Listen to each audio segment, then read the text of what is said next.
अनोखी छोटी बड़ी लिपस्टिक का जादू। दरियागंज नाम के एक गांव में माही अपनी दादी के साथ रहा करती थी। माही के माता पिता कई बरस पहले ही इस दुनिया को छोड़कर जा चुके थे, जिसके बाद से उसकी दादी ही उसका ख्याल रखती थी। माही की दादी खिलौने बेचने का काम किया करती थी और उसे बेच के जो पैसे मिलते थे वो उससे घर का खर्चा चलाती थी। साथ ही साथ में माही को भी स्कूल भेजती थी। इतना सब काम करने के बाद भी माही की दादी हमेशा माही के सामने खुश रहा करती थी और उसे ढेर सारा प्यार करती थी, जिस कारण माही भी अपनी दादी से बहुत प्यार करती थी।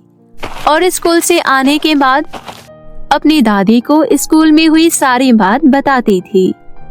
दादी, आपको पता है आज ना गांव में जो सेठ की बेटी है ना, उसके स्कूल में एडमिशन हुआ है और आते ही उसने मुझे काली कलूटी बोला और कहा कि मैं इस दुनिया की सबसे बदसूरत लड़की हूँ। क्या ये सच है दादी? नहीं बेटा, ऐसा बिल्कुल भी नहीं है। मेरे लिए तो तू इस दुनिया की सबसे खूबसूरत लड़की है और लोगों के कहने से क्या होता है, लोगों का काम ही है कहना। तो उनकी बातों पर ध्यान मत दिया कर, तू बस पढ़ने पर ध्यान दे और पढ़ लिख कर एक बड़ी अफसर बन जा।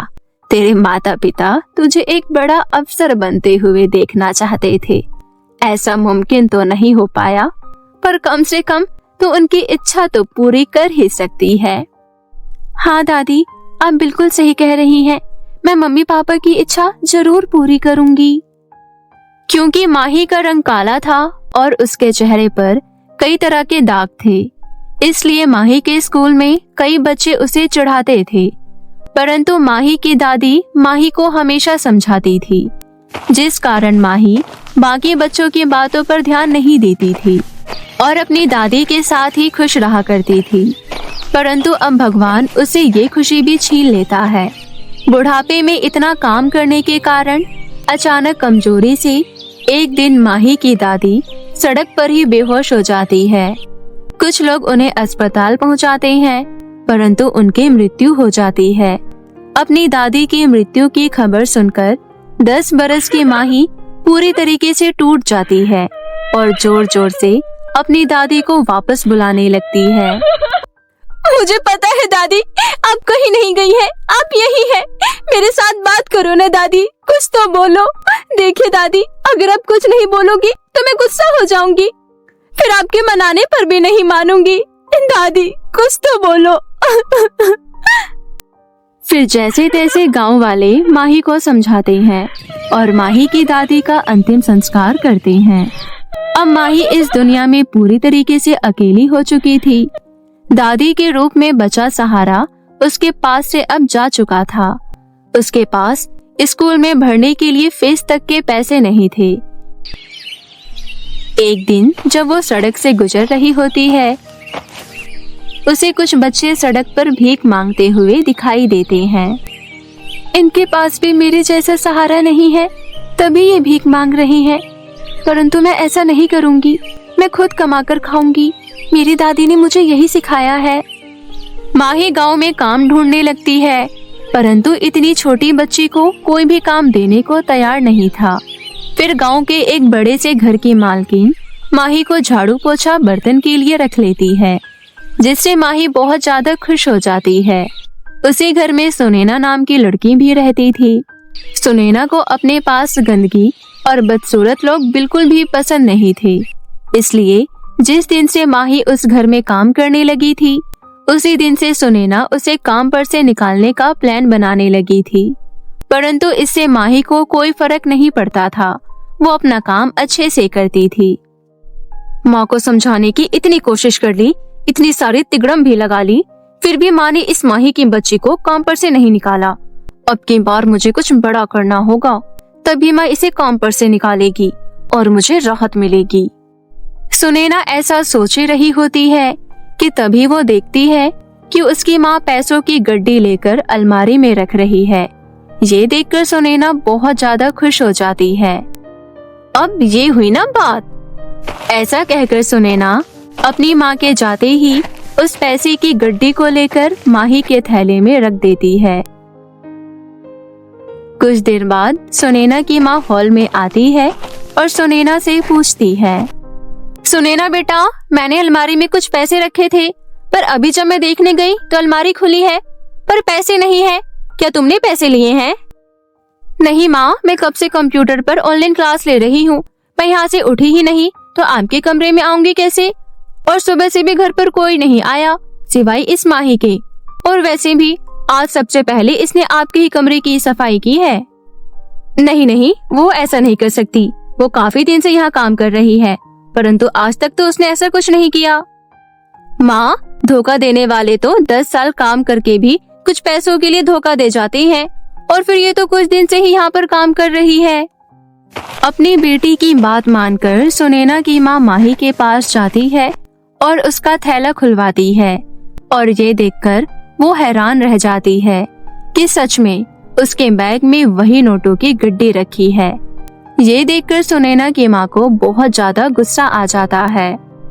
माही, मैंने तुम पर इतना विश्वास किया, तुम्हारी वजह से अपनी बेटी को गलत ठहरा दिया और तुमने ये सब किया।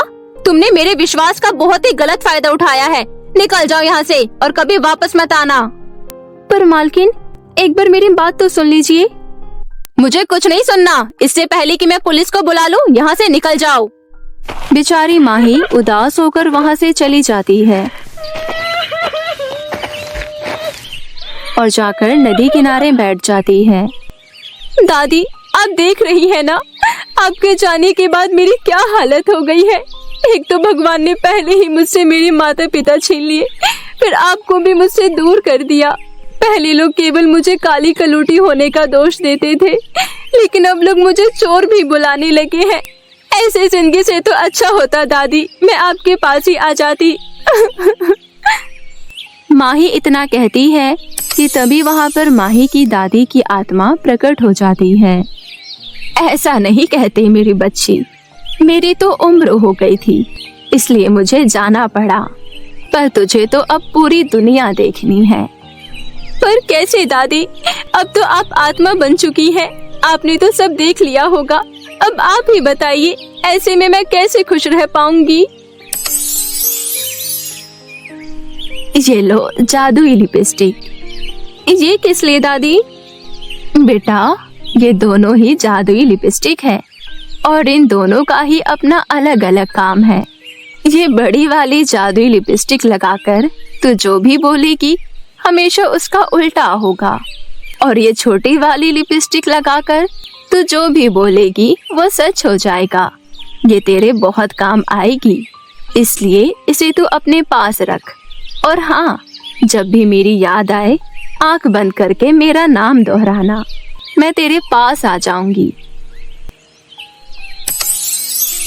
ये सुनकर माही बहुत ज्यादा खुश हो जाती है और उस छोटी वाली लिपस्टिक को अपने होठों पर लगाकर कहती है, मुझे बहुत तेज भूख लगी है, काश मेरे सामने ढेर सारा स्वादिष्ट भोजन प्रकट हो जाए।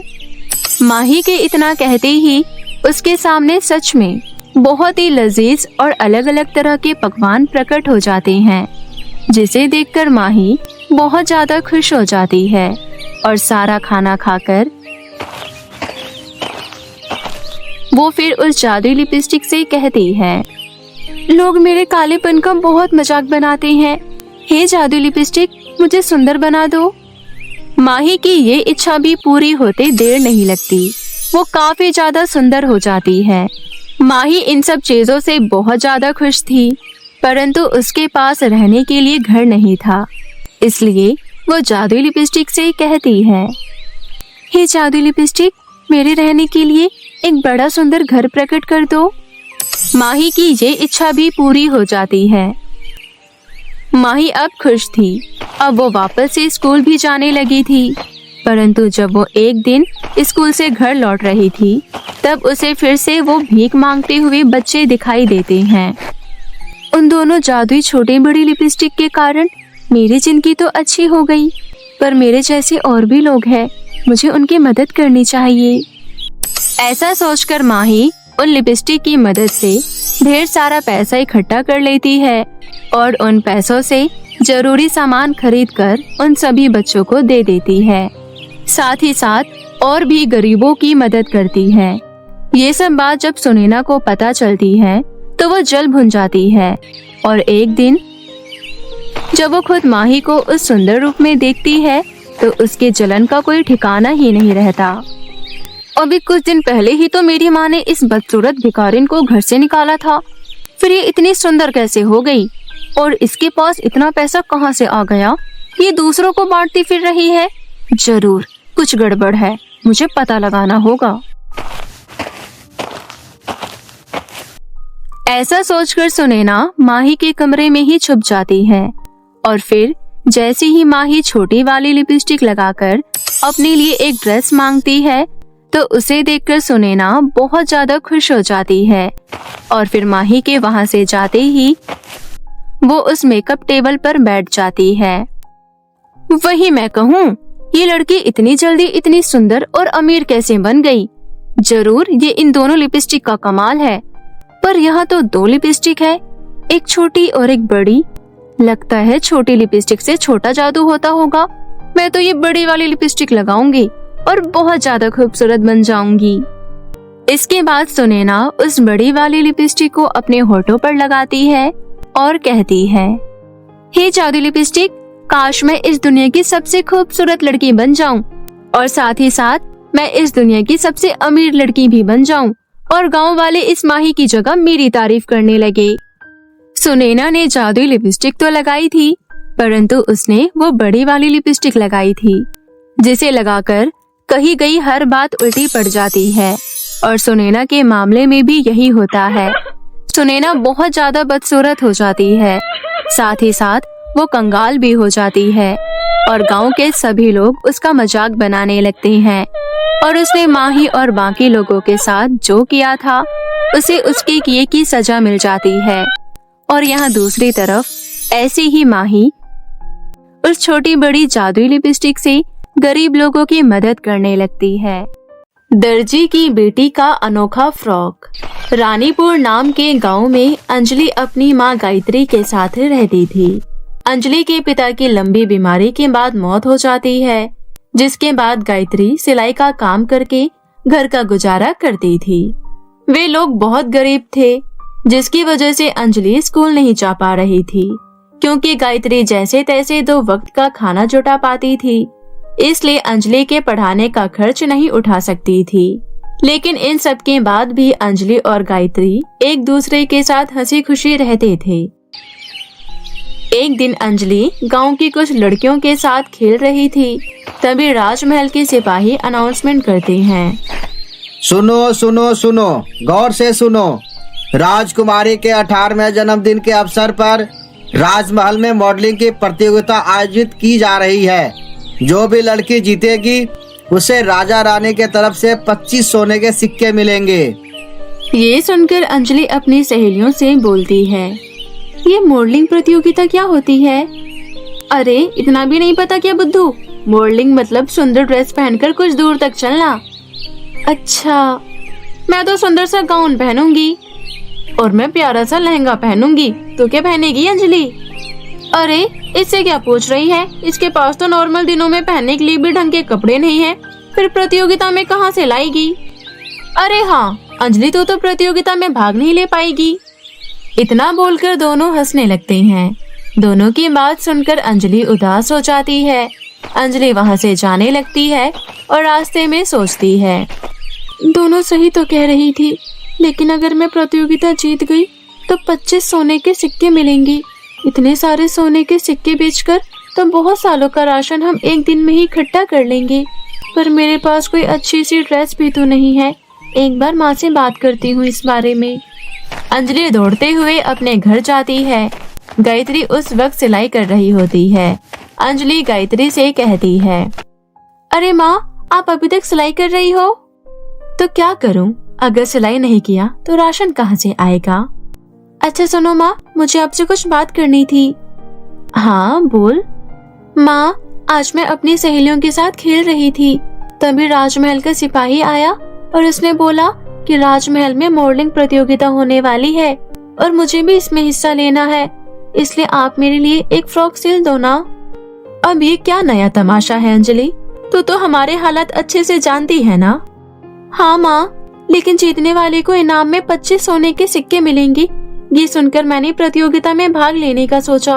और तो और माँ, आपको तो फ्रॉक भी सिलनी आती है ना, इसलिए मैं आपको बोल रही हूँ। कपड़े सिलने आते हैं, लेकिन फ्रॉक सिलने के लिए कपड़े कहाँ से लाऊंगी? मेरे पास तो सूती साड़ियाँ हैं। अगर इससे तुझे फ्रॉक सिलवाना है तो बोल।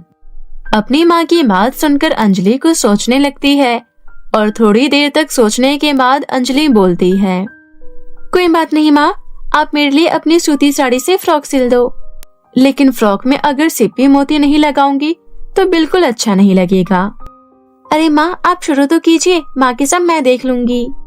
इस तरह अंजलि अपनी माँ को सूती के कपड़े से फ्रॉक बनाने के लिए कह देती है। अगले दिन अंजलि जंगल में पेड़ से फल तोड़ने जाती है। तभी उसे एक तितली नजर आती है।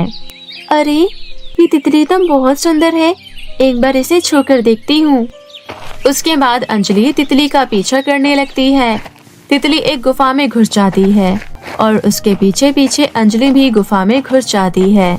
थोड़ी देर बाद तितली गुफा की दूसरी ओर निकलती है और उसके साथ साथ अंजलि भी वहां पहुंच जाती है।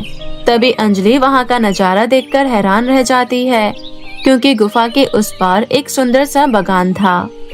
अरे वाह, गुफा के इस बार इतना सुंदर बगान है, लेकिन इसके बारे में तो किसी को पता नहीं है। इतना बोलकर अंजलि बगान में घूमने लगती है। तभी उसे एक परी पेड़ के नीचे आराम करती हुई नजर आती है। अंजलि परी को देख हैरान रह जाती है और उसके पास जाती है। आप परी हो? हाँ, और मैं यहीं रहती हूँ। लेकिन यहाँ एक बगान है, इसके बारे में तो किसी को पता नहीं है। हाँ, क्योंकि ये बगान किसी को नजर नहीं आता, ये सिर्फ उन्हीं लोगों को नजर आता है जिन्हें मैं इस तितली की सहायता से यहाँ तक लाती हूँ। मतलब आपने मुझे जानबूझकर यहाँ तक लाया? कुछ दिनों पहले मैं एक बूढ़ी अम्मा बनके तुम्हारे गांव में गई थी और वहाँ मैंने देखा प्रतियोगिता के अनाउंसमेंट के बाद कुछ लड़कियां तुम्हारा बहुत मजाक बना रही थी। मुझे ये भी पता है कि तुमने अपनी माँ से सूती के कपड़े का फ्रॉक बनवाया है, इसलिए मैंने सोचा कि मैं तुम्हारी मदद करूंगी। आप मेरी मदद कैसे करोगी? तभी परी बगान से एक फूल तोड़ती है और अंजलि को दे देती है। ये फूल तुम अपने सूती के कपड़े से बनाए हुए फ्रॉक पर जाकर रख देना, उसके बाद इसका कमाल देखना। ठीक है परी, आपका बहुत बहुत शुक्रिया। उसके बाद अंजलि फूल लेकर गुफा के रास्ते अपने घर वापस आ जाती है। अंजलि के जाने के बाद गुफा गायब हो जाता है। घर जाकर अंजलि अपनी माँ के बनाए हुए फ्रॉक के ऊपर परी का दिया हुआ फूल रखती है। तभी अचानक फ्रॉक एक सुंदर से नग जड़े फ्रॉक में बदल जाता है। अपना इतना सुंदर फ्रॉक देख अंजलि बहुत खुश होती है और अपनी माँ को बुलाती है। माँ, इधर आओ माँ। अंजलि की आवाज सुनकर उसकी माँ आती है। क्या हुआ? क्यों इतना शोर मचा रखा है? ये देखो माँ, मेरा फ्रॉक कितना सुंदर हो गया है। लेकिन ये सब कैसे हुआ? मैंने तो इतना सुंदर फ्रॉक नहीं बनाया था। फिर अंजलि अपनी माँ को परी के दिए हुए फूल के बारे में बताती है। ये सब जानकर गायत्री भी बहुत खुश होती है।